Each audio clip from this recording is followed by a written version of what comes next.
அனைவருக்கும் வணக்கம் நண்பர்களே. எல்லாம் எப்படி இருக்கீங்க? நல்லா இருக்கீங்களா? இன்றைக்கி வந்து நம்ம என்ன வீடியோ பார்க்க போகிறோம்னா, இப்போ தான் நாங்கள் வந்து டீ போட்டு குடிக்க போகிறோம்.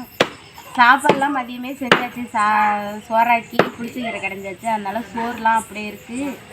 இப்போ பொழுதோடு தான் போய் துளசி அரைச்சிட்டு வந்தோம். எங்கள் அப்பா அங்கே துளசி வெட்டிகிட்டு இருக்காரு. இப்படி தான் நண்பர்களே, நாங்கள் வந்து கொல்லையில் துளசி அரைச்சி இருட்டங்கட்டி வீட்டுக்கு அள்ளிட்டு வந்துடுவோம். அதுக்கப்புறம் வீட்டுக்கு அள்ளிட்டு வந்து இது மாதிரி அடியில் சைஸாக வச்சு வெட்டி அப்புறம் திரும்ப வந்து அது தண்ணியில் அலசி இது ஃபுல்லாக அடுக்கி வச்சுருவோம். இது எத்தனை கத்தை? 100 கத்தையா 200 கத்தையா? 150 கத்தை. இது ஃபுல்லாக அடுக்கி வச்சுருவோம். இப்போ தம்பி வந்து பால் ஊற்ற போயிருக்கான். எல்லாம் இது என்ன துளசி அறுத்துட்டு லேட்டாக தான் வந்து பால் கறந்து இப்போ தான் எடுத்துகிட்டு போய் ஊற்ற போயிருக்கான். அதான் அப்பா வண்டின்னு இருக்கிறாரு. இப்போ நாங்கள் இந்த டீயெல்லாம் போட்டுட்டு இந்த அடுப்பு வேலையெல்லாம் முடிச்சுட்டு எட்டை எடுத்ததுக்கப்புறம் தம்பி வந்து அலசி இங்கே அடுக்கி வச்சுருவோம். அதான் இப்போ இருட்டோட பால் கறந்ததுனால சரி கொஞ்சம் டீ போடலாம். நான் நைட்டில் டீ குடிக்க மாட்டேன். அப்பா தம்பி பொண்டாட்டி எல்லாம் குடிப்பாங்க. அவங்களுக்காக போடுறேன். போட்டுட்டு புளியாங்காய் வந்து அரை காயாக பறித்து அரைச்சி வச்சுருக்கோம் மிக்சியில் சட்டி மாதிரி. இது எதுக்குன்னா ஒரு சுளுக்கு வைக்கிற தாத்தா சொன்னார், ரத்தக்கட்டுக்கெலாம் சரியாயிடும் அப்படின்னு. எனக்கு ஒரு டைம் வந்து நான் வண்டியிலேருந்து கீழே விழுந்துட்டேன். அதோட பிரச்சனையாக என்னன்னு தெரியல, அடிக்கடி முட்டியை வந்து வலிக்குது. நடக்கும்போது அப்படியே முட்டி நொடிக்குது கீழே விழுற மாதிரி. அதனால் அந்த தாத்தா சொன்னார் இந்த 10 போடுமான்னு. அவர் 3 நாள் தொடர்ந்து போட சொன்னார். நான் இடையில போடலை. அப்புறம் இன்றைக்கி ஒரு டெத்து வீட்டுக்கு போயிட்டு அங்கே புளியாங்காய் நிறைய கீழோட இருந்துச்சு. அதனால பறிச்சுட்டு வந்து வச்சுருக்கிறேன். அதை வந்து வெறும் புளியாங்காய் அரை காயாக இருக்கணுமா. அந்த புளியாங்கொட்டை அரை காயாக அந்த காயாக இருக்கணும். ஒரு செங்கர் பதத்தில் அதை பறிச்சுட்டு வந்து பொடி பொடியாக அரிஞ்சு சட்னி மாதிரி அரைச்சி வச்சுருக்கேன். இது வந்து இப்போ இந்த சட்டியில் வந்து சூடு பண்ணணும். போட்டு நல்லா சூடு பண்ணி நம்ம காலில் ஒருக்கிற பதத்துக்கு கை முட்டிக்கு கால் முட்டிக்கு தடவை போகிறேன். தடவி வச்சுட்டு காலில் கழுவி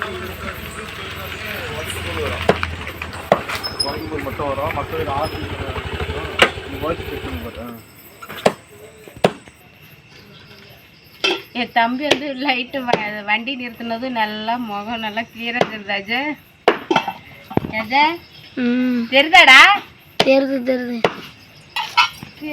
தெரியலையோ. ஏன்டா தொலைச்சி வண்டியாக எடுத்துருக்க? மாசிக்கச்சில் இருக்குல்ல. அநியாயம் வெயில், மழையே பெய்ய மாட்டேங்குது. மழை பெஞ்சது கொஞ்சம் நல்லாயிருக்கும். இதே போர் தண்ணி காசு இறச்சி. ஆனால் துளசி சூப்பராக இருக்கு. அஜய் தான் வந்து வீடியோ எடுத்துகிட்டு இருக்கான். இன்னைக்கு டெத்து வீட்டுக்கு போயிட்டு வந்ததும் காலையிலே சோறு குழம்புலாம் ஆக்கி வச்சு நண்பர்கள். நம்ம வந்து எப்போ ஆக்கினாலும் ஒரு வேலை தான் சோறு குழம்பு. மாவு இருந்தால் ஊற்றுவோம், இல்லைன்னா ஒரே வேலையை சேர்த்து வெடிச்சு கடா செய்வது. நம்ம வீட்டிலன்னு இல்லை, எல்லா வீட்லேயும் அப்படி தான். கிராமத்தில் மாவு இருந்தால் நைட்டுக்கு தோசை ஊற்றிக்கலாம். மதியம் ஆக்கில் சோறு தான். காலையில் வந்து உரப்படை மாவு கொஞ்சம் இருந்துச்சு, கம்ம மாவு கொஞ்சம் இருந்துச்சு. அதை வச்சு தோசை ஊற்றி ஆளுக்கு 2 சாப்பிட்டு விட்டாச்சு. அப்புறம் நான் சோறு வடித்து வச்சுட்டு தான் போனேன். ஒரு தம்பி பொண்டாட்டி பிரபா தான் கீரைலாம் கடைஞ்சி வச்சுருந்தா சோறு. அதனால ஒரு குண்டு அப்படியே இருக்குது. விஜய் வந்து எல்லாருக்கும் டீ எடுத்து கொடுக்க போயிட்டான். கேமராவை ஆஃப் பண்ணி வச்சுட்டு அவனோட டீ தான் இருக்குது. இது வந்து அந்த மிக்சியில் உள்ளத்தை வழிச்சு ஊற்றி கொஞ்சம் தண்ணி ஊற்றி அலசி ஊற்றிருக்கேன். இப்போ வந்து இதை வந்து பதமாக கிண்டிகிட்டே இருக்கணும். அந்த வண்டியை வந்து அஜய் வந்து ஆன்லேயே வைக்க சொல்கிறான். அதான் முகம் கிளியராக தெரியணும். அப்புறம் வண்டி ஸ்டார்ட் ஆகாது.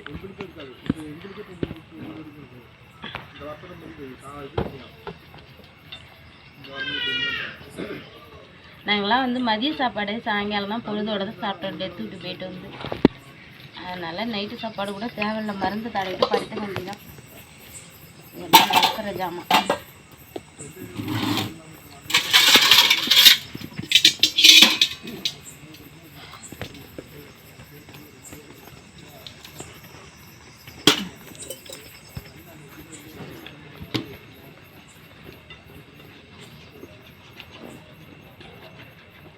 என்ன 2 சாக்கு கட்டிருக்க? ஒரு சாக்கு தான் என்ன நறுக்கிருக்க?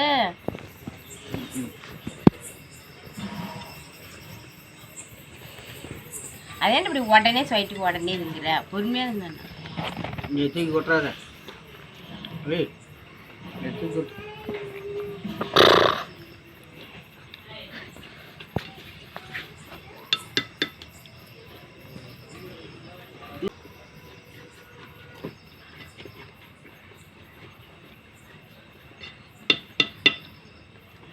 உங்கள் வீட்டில் இன்றைக்கி நைட்டு சாப்பாடு என்னன்னு மறக்காமல் சொல்லுங்கள் நண்பர்களே. பனிலாம் முடிஞ்சிச்சு, பனி கொஞ்சம் குறைஞ்சிச்சு. இப்போ வந்து காற்று வந்தால் தேவலாமான்னு இருக்குது. இவ்வளோ மரமட்டை இருக்குது, கொஞ்சம் கூட அசையவே இல்லை, காற்று வரவே இல்லை. இன்னும் கொஞ்சம் நேரம் ஆகிறோம் தான் குளிர். இந்த நாள் வந்தால் நாங்கள்லாம் வாசல்லே படுத்து கிடப்போம். வாசலில் சாயங்கால நேரத்தில் தண்ணி ஊற்றி கழுவிட்டு வாசல்லே படுத்து கிடப்போம். அந்த பொடி சூட்டில் கூட படுத்து கிடக்குவோம். அந்தாண்டு ஒரு மாமரம் இருந்துச்சு, அங்கே படுத்து கிடக்குவோம். இந்த தெருவில் வைக்கிறதுல நாடா கட்டல, அது வாங்கி போட்டால் வாசலில் படுத்துக்கலாம். எங்கள் அப்பாலாம் வெளியே தான் கிடப்பார். இந்த பனி நாளில் கூட இப்போ வெளில தான் கிடக்குறாரு.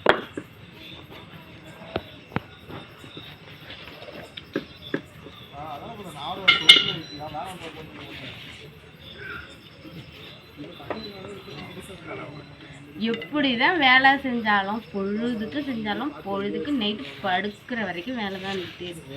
ஆனால் அந்த பொழுது போகிறதுக்கு முன்னாடி இந்த அடுப்பு வேலையை முடிக்கணும்னு நினச்சா முடிக்கவும் முடியல.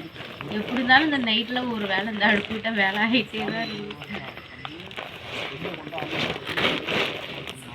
எங்கள் வீட்டு கோழி எல்லாம் இந்த கிளாமரத்தில் அடைஞ்சிட்டு அது வர மெயின் கட்ட முடியும். அது வேறு தெரிஞ்சிருக்குன்னு பயமாக இருக்குது. அங்கே காட்டு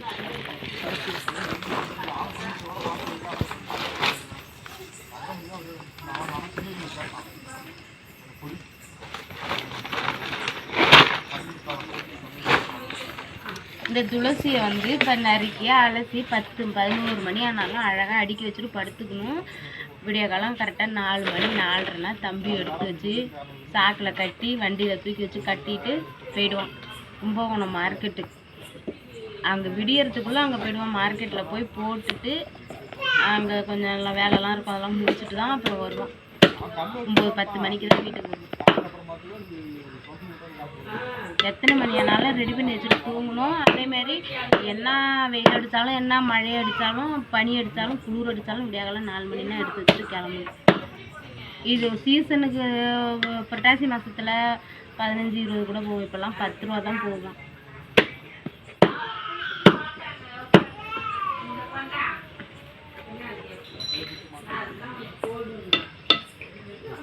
இந்த மாதிரி விவசாயம் செய்கிற அனுபவம் உங்களுக்கு இருக்கா நண்பர்களே? நீங்கள் இந்த மாதிரி கிராமத்து வாழ்க்கை நைட்டில் இது மாதிரி வாசலெல்லாம் சோறு குழம்பு ஆக்கிட்டு குடும்பத்தோடு எல்லாம் ஜாலியாக என்ஜாய் பண்ணியிருக்கீங்களா? மறக்காமல் கமெண்டில் சொல்லுங்கள். இந்த வீடியோ பிடிச்சிருந்தா லைக் பண்ணுங்கள், ஷேர் பண்ணுங்கள். மறக்காமல் விஎஸ்பி யூடியூப் சேனலை சப்ஸ்கிரைப் பண்ணுங்கள். நான் வந்து இந்த பத்தை வந்து கைக்கு காலுக்கெல்லாம் போட்டுட்டு போய் கம்முன்னு எடுத்து தூங்குவேன். சரி, ஓகே.